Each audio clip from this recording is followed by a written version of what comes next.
कुठल्या नवीन कामाला सुरुवात करण्यात आणणार तेही सांगा महत्त्वाचं. खरं तर आपल्या मीडियाचा प्रथमतः मी आभार मानतो. आपण आम्हाला बोलण्याची संधी दिली आणि आपण एवढा वेळ थांबलात.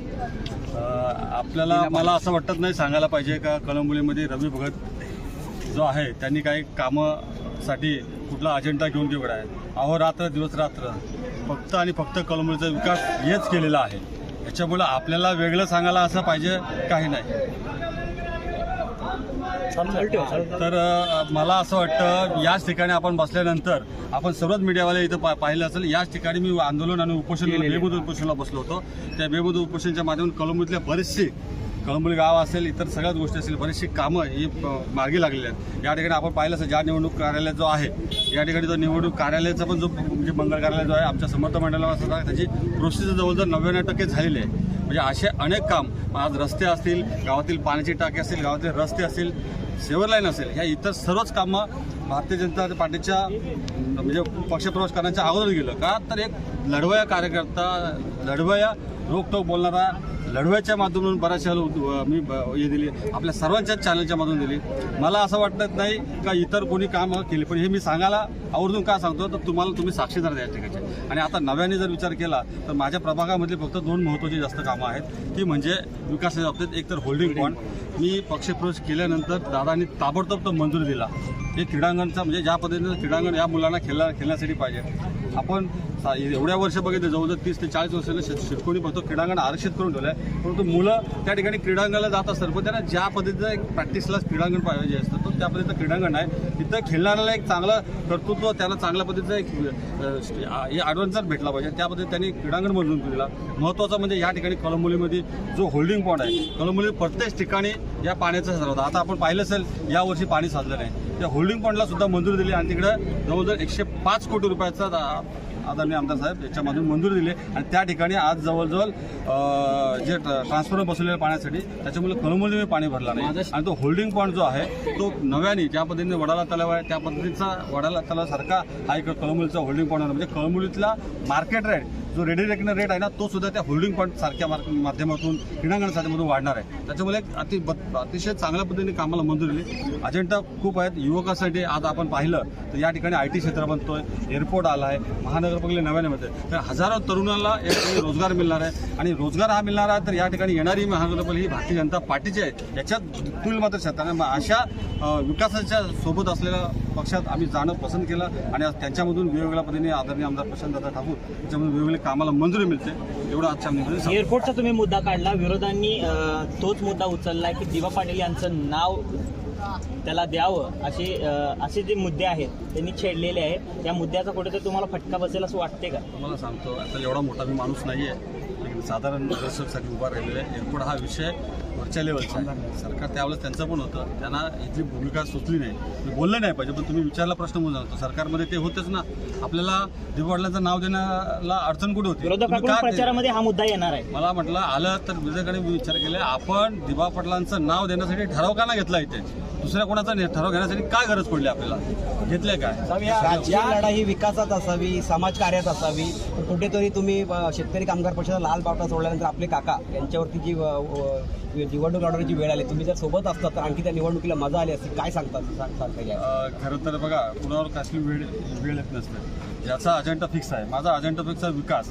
गेले मी माझ्या 2017ला निवडणूक लढवली त्यापासून तर आतापर्यंत माझे जवळ 2 कार्यालय या ठिकाणी आहेत. सकाळी आणि रात्री 12 वाजेपर्यंत एक कंटिन्यू कार्यालय. रात्री 2 वाजता कोणी फोन केला 3 वाजता फोन केला तरी मी कंटिन्यू होता. मला लोकांची सेवा करायची आहे. मला लोकांची कामं करायची आहे. जनतेची कामं करण्याचा एक मनाला शेवटला का सोशल वर्क प्रत्येकाचा वेगवेगळा अजेंडा असतो. राजकीय अजेंडा माझा नाही. माझा सोशल वर्क 95% मी सोशल वर्क करतो आणि सगळी कळंबोली जनता जातात. म्हणजे कुणावर काय पर्याय असेल मला कुठेतरी विकासाच्या बाबतीत कळंबोलीच्या प्रश्नाबाबतीत हे विषय बाकी होत नव्हतं.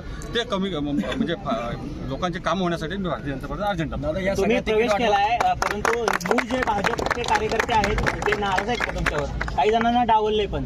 मला सांगतो 1000% आदरणीय आमदार प्रशांतदादा ठाकूर यांनी माझ्या जनसंपर्काच्या उद्घाटन प्रसंग आले. तुम्हाला खरं सांगतो, ज्या दिवशी उद्घाटन होता त्या दिवशी सर्वच नगरसेवकांना, आजी माजी नगरसेवकांना आदरणीय मुख्यमंत्री देवाभाऊ यांनी मुंबईला बोलतो, सर्वच तिकडे होते, आमदार साहेब तिथे होते.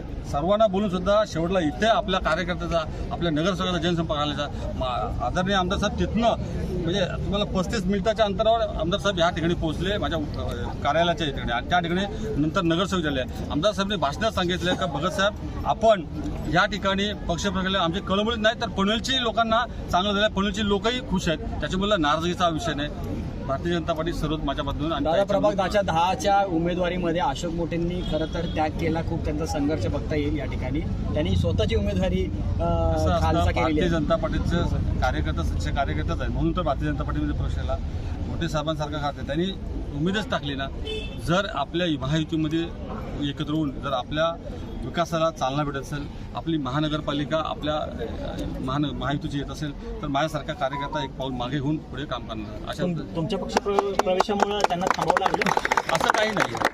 त्यांनी स्पष्टपणे माझ्याशी केले, दादा तुमच्यासारखा कार्यकर्ता आमच्याकडे आल्यामुळे आम्ही खुश आहोत आणि तुमच्यासोबत उशीर झाला तुम्हाला, तुम्ही तुमच्यासारखा कार्यकर्ता 5 वर्ष अगोदर जर आमच्याकडे आला असता तर आम्हाला खूप आनंद झाला असता. विकासाचा महामेरू म्हणून अशोक मोटे यांच्याकडे कळंबोलीमध्ये पाहिलं जातं. जर सत्ता आल्यास अशोक मोटे यांना कॉप करण्याची संधी जर मिळाली तर तुम्ही त्यांना सहकार्य करणार? माझ्यासारखा खुश माणूस कुठं होणार नाही. ओके, चला. प्रभाग 10चे उमेदवार म्हणून आपण आता पुन्हा एकदा, मागच्या वेळी पण आपण उभे होता, काही थोड्या फरकाने आपण तो पराभव झाला होता आणि पुन्हा एकदा त्याच जोमाने आता उतरताय. काय भावना आहे? खरं तर भारतीय जनता पक्षामध्ये आल्यापासून आम्हाला असं वाटतं का आम्ही खरंच नगरसेवक आहोतच. मी नव्हते, दादा होते, पण मी नव्हते तरी मला वाटत होतं मी 100% नगरसेवक आहे. आणि मला कितीतरी लोकांनी वल्गना केल्या का तुम्हाला तिकीट देणारच नाही, पण आज आमच्या प्रशांत दादांनी आणि आमच्या प्रीतम दादांनी माझ्यावर विश्वास दाखवला आणि मला तिकीट दिला.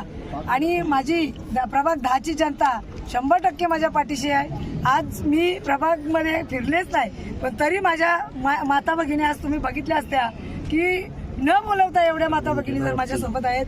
माझे सर्वच बंधू असतील, माझ्या काका आजोबा, जे आपले सगळेच नागरिक प्रभाग 10चे, ते सर्वच माझ्यासोबत आहेत. आणि मला वाटतं यावेळेस माझा 100% विजय हा पक्काच आहे. जनतेने तुम्हाला का स्वीकारावं? जनतेने मला स्वीकारावं, कारण जो कोणतरी नेता किंवा कार्यकर्ता असतो तो काम करतो. मी माझ्याजवळ कुठलाही पद नव्हता तरी मी अहोरात्र जनतेसाठी उपलब्ध असते. महिलांचे कुठलेही प्रश्न असू देत, मी पोलीस स्टेशन असेल, काही शाळेची कामं असतील, पोरांसाठी काही ना काही करतच असते मी. आणि हॉस्पिटलची बिलं हे मी नेहमीच करत असते, कारण आपल्या हातात सही नाही की मी काय कॉन्क्रीट विक्रीट करू शकते. पण मी प्रत्येक माझ्या प्रभागातच नव्हे, पूर्ण कळंबोलीमध्ये प्रत्येकाच्या सुखदुःखामध्ये सामील असते. रवींद्र बोला डायरेक्ट आता काय कडनं जे काय शक्ती प्रदर्शनात आज उमेदवारी अर्ज दाखल केलेला आहे, सगळ्यांच्या चेहऱ्यावर वेगळा आनंद आणि मंडळ अध्यक्षांच्या चेहऱ्यावर एक वेगळा कॉन्फिडन्स दिसते. काय भावना आहे? आज पक्षाने जे सर्व उमेदवार निश्चित केले आणि त्यांचे आज उमेदवारी अर्ज भरण्यासाठी सर्वच प्रभागातून चांगला असा नागरिकांचा प्रतिसाद मिळाला.